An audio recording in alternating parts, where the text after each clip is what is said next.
joining us live in the studio, Richard Wafula. He's a counselling psychologist at Amani Counselling Center and Training Institute.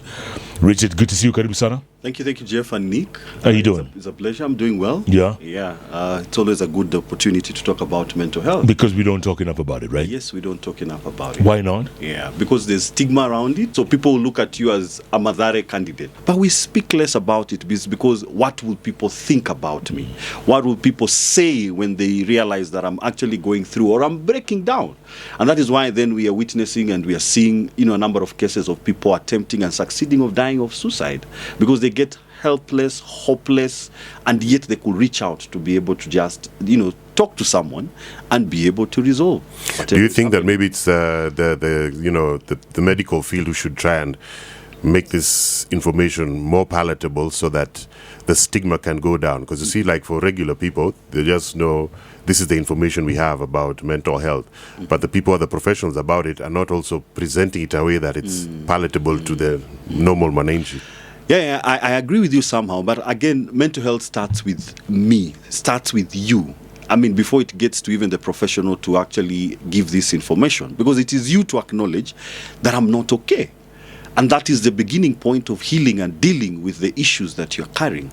But yes, we need as professionals to be able to continue giving more information and be able to demystify what then mental health means so that then people can, accept it, that it is one intervention, it is one way of actually just dealing with the issues that we carry, which, of course, as professionals, we say it is okay not to be okay at times. Yeah, but see, if someone is having mental issues, they won't really know it until it gets to an extreme, and it's other people observe and recommend A, B, C, D. Yes. Because you might find in a room of 6, 7, 8, 10 people, maybe 3 are at an extreme level of mental health problems. Someone is at the beginning stage, but until someone really observes and says, boss, are you okay? Then now that person recommends. It's like someone who's obese. He's been obese all his life and you're telling him you'll get a heart attack. He'll be like, what are you talking about? My dad was 400 kgs when he died at 90. You get? So what exactly is being done before people... And that is why, even today, this morning, I'm on show to just be able to talk about the importance of mental health. That is one way of creating an awareness and creating the message outside there that indeed we need to come out as individuals, as a people, as a community, to just be able to be free to talk about mental wellness. This month being Mental Wellness Month, and the theme being movement, moving more together towards mental wellness. Just reminds us of the need for us to be able, even as others observe what is happening. I want to tell you, Nick, if today you feel angry and you don't deal with that anger, it will just remain in you. And you're angry. Even before I tell you, Nick, you're angry, because you are aware of your emotions. So it starts from you being aware of your emotions. I'm angry. I need to deal with this anger. If I don't deal with this anger will deal with me. And that's how, if you don't deal with it progressively, you come to this studio, then Jeff says, hi, Nick, good morning, and say, Jeff, you become very irritable because then that anger was not dealt with. You remained with it.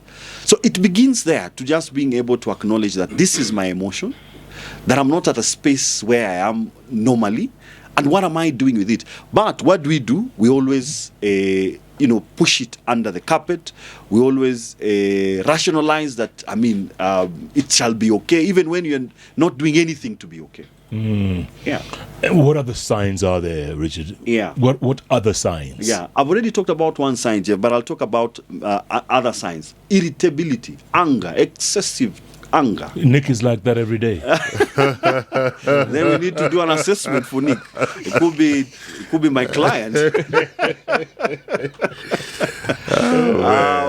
Sleeping. If your sleeping patterns are also interrupted, you're either carrying insomnia or hyposomnia. So you're either not sleeping enough or you're sleeping too much. Progressively, that should be an indication that you're actually carrying a mental Saturday, 5 p.m. But that's my only day off. It's my only day off. The other sign is fatigue. Feeling fatigue, even when there is no really a connection or an activity that would, be related to that fatigue. That could be indicating that you are carrying a mental exhaustion. So it's the mental exhaustion that leads to the physical fatigue. Okay? Others even start to hallucinate.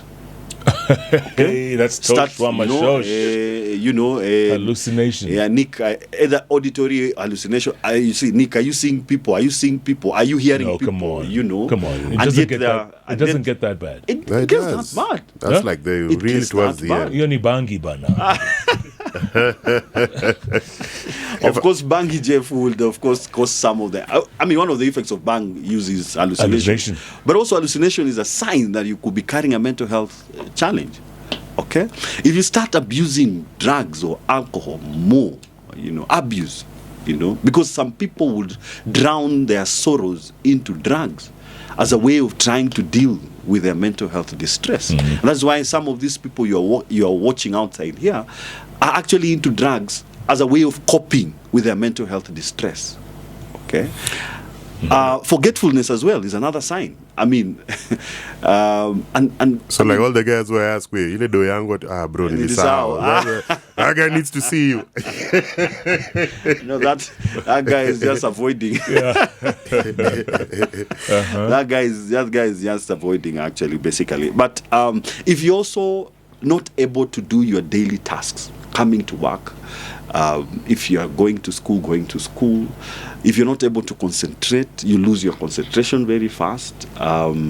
If you start withdrawing from people, or if you start withdrawing from activities that you used to like doing. If you're a soccer lover, you liked watching football, and all of a sudden it does not interest you anymore, and you find yourself many a times just alone. In fact, one of the signs of depression is social withdrawal.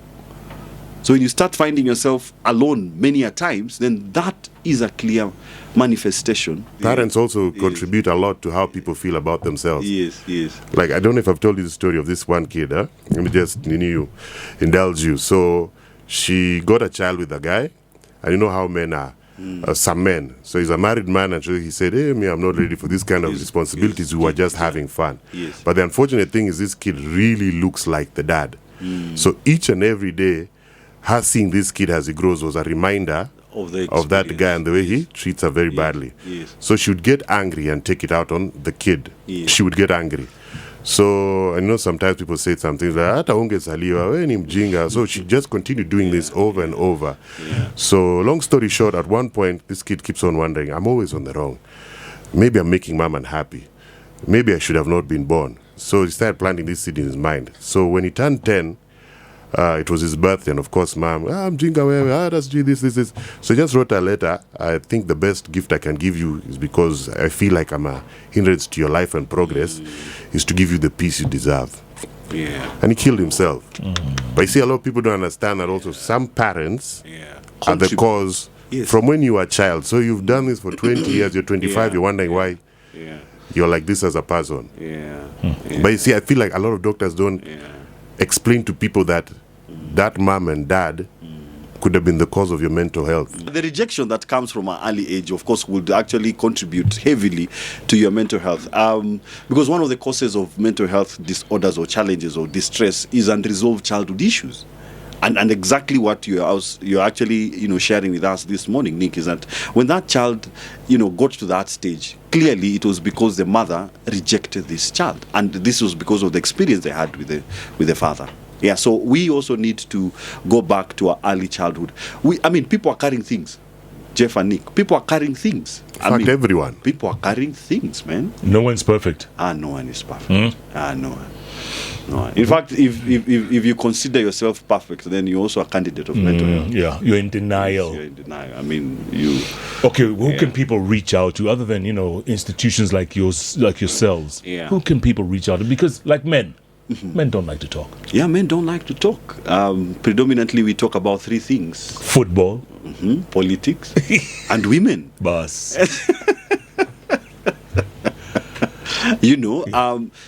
Men can reach out to fellow men. When we meet as men, we need to get to an understanding and realization that we are also human and we are carrying a lot of things. But the socialization of a man is very different from that of a woman, because then the woman will cry, will share, But for a man, would be very difficult to say what they are going through. So I want to encourage the men listeners here that it starts from you just identifying someone you can talk to and be able to share what you're going through. You could be carrying financial issues, relationship issues, many issues that we carry as men, and we keep it to ourselves. Anything that we bottle up, of course, it will affect us negatively. And that's how, in fact, one of the statistics, Jeff and Nick, is that more women think of suicide, but more men end up dying of suicide. Maybe also men should just talk directly to the person who's causing the mental health. Before you take it outside, say, wife, sit down. I said sit down. Yes. So, then you, because sometimes I feel like, is it okay to just confront before you take it out there? Talk to the person who's bringing it. Because if you take it out I take it out to Jeff and then I go back to the same person, Yes.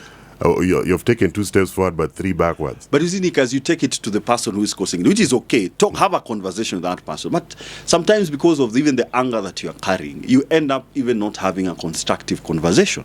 So it becomes even another source of your distress, because then it becomes a fighting match with the person that has caused that. So sometimes it's good just take your time out, go have some breather. I thought you were going to say beers. Yes. I was like, I like this guy. But anyway. Go have some breather, cool yourself down, come back, and then have that conversation when you are in check of your emotions, so that you don't have a conversation when you are full of anger. It won't go well. It won't go well. Yeah. What other advice can you give? Because there's people listening to you for the first time and they don't know how to reach out. They don't know who to talk to. What do you tell them? Yeah. You know, what's the first step? Yeah. I mean, the first step, like I've said, Jeff, is identify someone. I mean, there's always someone in our lives that we can just pick our call or just request to meet and talk to. That's the basic starting position. Okay, if you can't find that someone who you believe they will listen to you, then reach out to the professionals. You can reach out to doctors, you can reach out to psychologists, you can reach out to depending on what is the issue as well, because not every mental health condition requires a medical attention. Right. Some will just require what we call talk therapy. So reach out to a counselor, reach out to a therapist who will be able to give you that listening ear. What we do in therapy is just to listen. We listen more than we talk, by the way, in therapy. We give you an opportunity to share more than us talking to you. Because in you sharing what is happening in your life is one way of dealing with it. So, and that's why I'm encouraging that, don't remain silent. Don't die silently. There is hope. There is hope if you accept that you're not okay, and if you accept that you can reach out and be able to just share what you need to talk about. Because the more you keep it to yourself, the more destructive it becomes. And what about to parents who say, you know what, if they see these signs in their children, it means I'm taking them straight to Madare. Yeah. What do you tell them? Let's not be very quick to make a judgment or a conclusion that this is a mental health illness, because there's a difference between the mental health illness and, of course, the mental health wellness. Okay, so some of the signs would, of course, indicate that your child is not okay, but not necessarily mentally sick. So this parent should be able to also take the right procedure by finding out exactly what is happening to my child before you actually take, because you will rush someone there only to cause more harm. And even the words that we loosely use on a day-to-day basis, I am depressed, you are stressed, and some of those words actually end up causing more harm, because you don't need to do a self-diagnosis. And that's how we are there to actually help you establish whether indeed you are depressed, stressed, anxious, or carrying any mental illness. But what people do is, they become friends of Google. So today they have experienced sadness, tomorrow they are crying, the next day they are irritable, and they conclude, I am depressed. That should not be the case. People who are obsessed with social media. Yes. And they're looking for likes. They're looking for, you need to have validation. But when you post, you need to have 1,000 likes instantly. Minimum. Yes. And if you don't, you get depressed. Their level of self-awareness is not up to date. I think those people need to be more aware of themselves, because in as much as you are seeking that publicity and validation and acceptance, which is okay, because one of the pillars of mental health is social health. And under social health, of course, then is the need for us to connect socially. But then that should not define us. I mean, that acceptance should not really define us. I mean, it's okay to be loved. It's okay to be accepted, because then it helps us nourish our mental wellness. But it's also okay not to get that validation, but still accept yourself and actually have more information about who you are than what people will tell you who you are. Mental Health Awareness Month, what's it been like? Have you had a good response? Or Quite a successful month. Still 2-3 days to go come to the end of this awareness month. But we always say that, it's a month that we observe mental health, but encouraging other people not just to, be observant of May, but throughout the period. But yes, we have had very good response, both from organizations, both from individuals.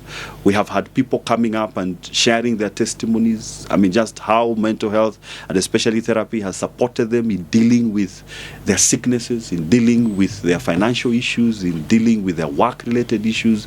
I'm happy to note that organizations are embracing mental wellness, which is a good thing, because including ours here, by the way. Yeah. Oh wow! Awesome. Yes. Yeah. Right? Awesome. We've had a few sessions. Oh, nice. Awesome.